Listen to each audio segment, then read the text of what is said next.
2 Samuel chapter 3. In this chapter, we will see that David grows stronger and stronger, and God brings David's enemy Abner in line with his purposes. David then agrees to make peace with Abner, the commander of Saul's army. When everything looks peaceful, the chapter tragically ends with an act of revenge by Joab, resulting in the death of Abner. David grows stronger and stronger. Verse 1. The conflict between David and Ishbosheth, son of Saul, did not end in a quick victory. There was a gradual transfer of power from the house of Saul to the house of David that lasted at least through the 2 years' reign of Ishbosheth. David's wives and sons. Verses 2 to 5 gives a list of the sons born to David in Hebron during his 7.5 years of reign. David had already become a polygamist. Here, the total number of wives becomes 6. Although practiced in Israel, polygamy was neither sanctioned nor honored by God. Genesis 2:24. Verse 5. And the sixth, Ithream, the son of David's wife Eglah. Eglah alone is called David's wife. This may be because she is the last in the list and serves to draw emphasis to David's polygamy. The inclusion of these sons indicates all who would have been in contention for the throne. Some of you may wonder why the Bible doesn't explicitly condemn David's polygamy here. The scripture simply states the fact in these verses and later records how David reaped the penalty for this sort of sin in regard to his family. Abner is accused by Ishbosheth, verses 6-7. Ishbosheth accused Abner for a wrong act of sex with Rizpah, Saul's concubine. According to ancient Near Eastern custom, it was the exclusive right of the successor to the throne to cohabit with the concubine of the deceased king, since she also came to him as part of the property which he inherited. 1 Kings 2:19-25 and 2 Samuel 16:21-22 in regard to Absalom. It was symbolic of taking over the authority and rule of the dead king. This act suggested that Abner wanted to take Saul's place as king. The Bible does not say whether Ishbosheth's words are true. It is possible that as Abner was strengthening his hold on the house of Saul, he took Saul's concubine as an expression of his power and dominance. It is more likely that because of Abner's increasing power, Ishbosheth felt it necessary to invent this false accusation as a reason to get rid of Abner. Whatever it be, the charge was a grievous and serious one. Abner's harsh reply, verse 8. Abner was very angry because of what Ishbosheth said. So he answered, "Am I a dog's head on Judah's side?" Abner thought that Ishbosheth had insulted him. A dog's head has no value. This was a common euphemism to show disdain. 1 Samuel 17:43. This was another way to ask, "Am I a traitor and a thing of no value who cites your enemy Judah?" Abner speaks prophetic words of David becoming king of Israel. Verses 9 and 10. Verse 9. May God deal with Abner, be it ever so severely, if I do not do for David what the Lord promised him on oath. Fueled by his anger, Abner resented Ishbosheth's reaction as an indignity and, compelled by revenge, determined to transfer all the weight of his influence and power to David's side. The Lord used this incident to bring the loyalties of Abner and his forces to the side of David. Abner seemed to demonstrate the knowledge that David was to be the next king of the whole nation of Israel, that is, Israel and Judah, from Dan to Beersheba, as God had sworn to David. Dan to Beersheba is an expression meaning the whole country, Judges 21, that is, from Dan in the north to Beersheba in the south, in the area of Judah. Ishbosheth shuts up his mouth. Verse 11. Ishbosheth did not dare to say another word to Abner because he was afraid of him. Ishbosheth was not a capable person any time. If his charge against Abner was true, he could have insisted on the truth of it and aggravated the crime and scandal of it. But he did not arrest Abner because he was afraid that Abner would kill him. God brings Abner in line with his purposes. Verse 12. Then Abner sent messengers on his behalf to say to David, "Whose land is it? Make an agreement with me, and I will help you bring all Israel over to you." Whose land is it is a sarcastic remark by Abner that he has power to hand over the land of Ishbosheth to David. Abner selfishly wanted to be on the winning side and to be honored as the one who brought all the people under David's rule. An agreement made between David and Abner. Verse 13. "Good," said David, "I'll make an agreement with you. But I demand one thing of you. Do not come into my presence unless you bring Michal, daughter of Saul, when you come to see me." David requested Michal for two reasons. One, it would right the wrong Saul had committed toward David by having given Michal, who was David's wife and who loved him, to another man. 1 Samuel 18:20-28 and 1 Samuel 25:44. 2.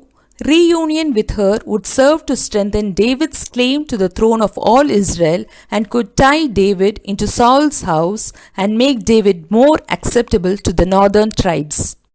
David sends messengers to Ishbosheth asking for Michal. Verse 14. Then David sent messengers to Ishbosheth, son of Saul, demanding, "Give me my wife Michal, whom I betrothed to myself for the price of 100 Philistine foreskins." Notice that David sends messengers to Ishbosheth asking for Saul, not to Abner. The agreement between David and Abner was a profound secret. So the demand is made upon the de facto king that all may be done legally and David may not appear to be reclaiming his wife by force. David says, "Give me my wife Michal." David had delivered double the dowry, that is 200 Philistine foreskins, 1 Samuel 18:25-27, to Saul for Michal. But David rightly said the exact number, 100 Philistine foreskins, which Saul had required from him. Having paid the dowry, Michal rightfully belonged to David. Saul had no right to give David's wife to another. She was David's, not Saul's. It was contrary to God's law regarding remarriage in Deuteronomy 24:1-4. This sin undoubtedly weakened David, and Michal remained barren. 2 Samuel 6:23.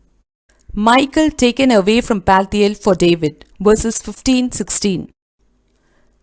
Verse 15. So Ishbosheth gave orders and had her taken away from her husband Paltiel, son of Laish, that is, her second husband.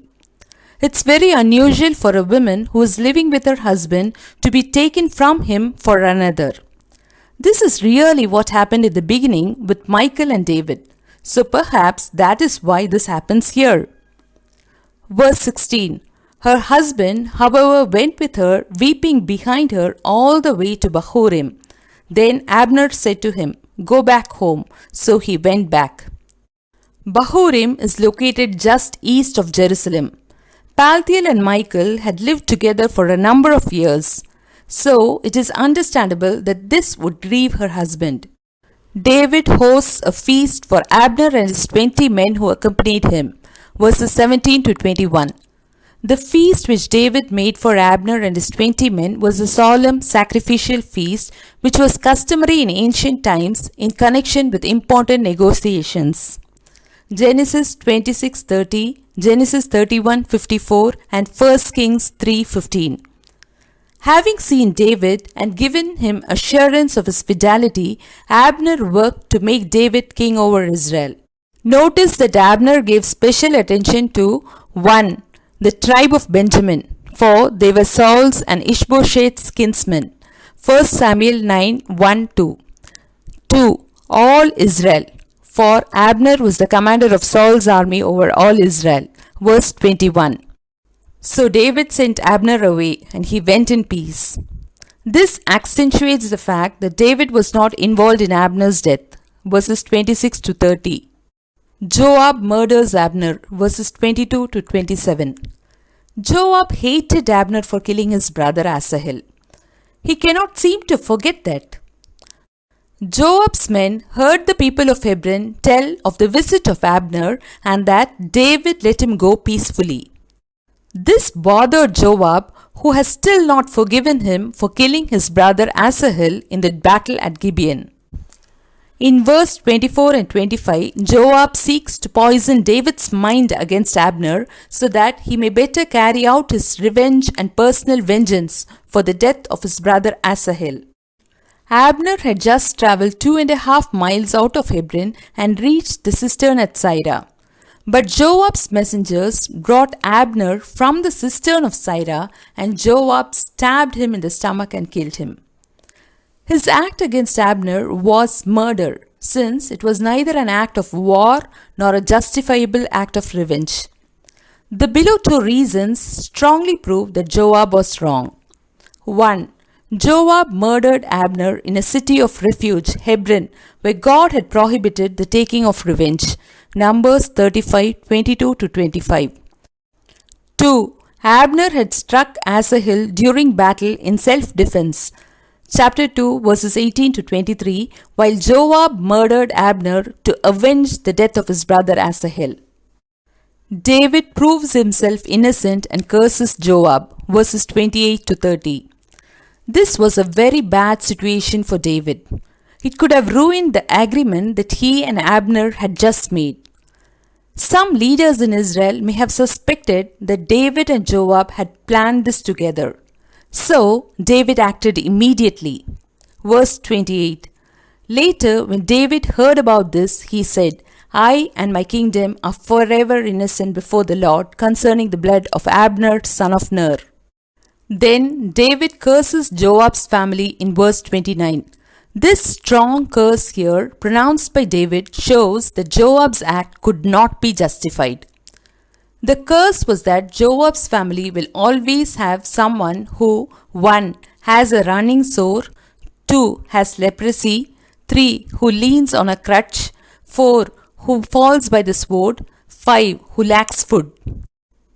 According to the Jewish law, these diseases rendered persons unfit for war and public service.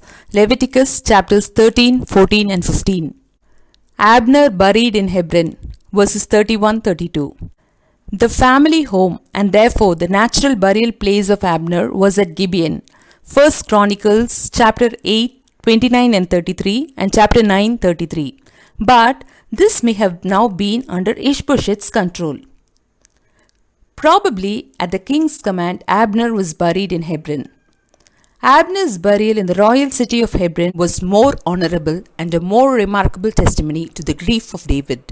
David's eulogy for Abner, verses 33 to 38. Verse 33. The king sang this lament for Abner. Should Abner have died as the lawless die? The meaning of the interrogation is, no, he did not. He did not die for the wickedness he had been guilty of. David declares that Abner died not as a wretch or vile person, but as a valiant man being traitorously deceived by the wicked. The thing that disturbed David the worst was the fact that Abner had not been given a chance to defend himself. He had not been tried in the court of law and found guilty. Joab had taken the law in his own hands. He had killed Abner without trial. In verse 34, the people were moved greatly by the sight of David's sorrow, but still more by this brief poem of serious reflection over Abner. The fasting of David in verse 35 shows the sincerity of his grief over what had happened. David's whole conduct at the funeral of Abner, the sorrow he expressed for his death, and the oration he made on account of it showed that David was innocent of the murder and was an honorable man. The people were very pleased with the way David handled the situation. Verse 38. Then the king said to his men, Do you not realize that a commander and a great man has fallen in Israel this day? David returns from the grave and tells his men at court that the fall of this commander and a great man Abner was a great public loss, and this was the reason of lamentation. Why did David fear to kill Joab? Verse 39. And today, though I am the anointed king, I am weak, and these sons of Zeruiah are too strong for me. May the Lord repay the evildoer according to his evil deeds. David tells this in a tone of deep sadness in his words. David said that his sister Zeruiah's children, Joab and his brother, were too powerful and too strong for him. David knew their ungoverned passions, their bold lawlessness, and their great power and popularity with the army. David blames himself for being too weak to control the actions of Joab. David dared not to punish him. He leaves their judgment to God. It is very surprising that David should openly confess his own weakness and fear for Joab and Abishai. Yet, this may be a possible explanation as to why David, as king and judge, failed to punish Joab. Solomon eventually punished Joab for his crime. 1 Kings 2, 5-6, 29-35. 2 Samuel chapter 3, questions and answers.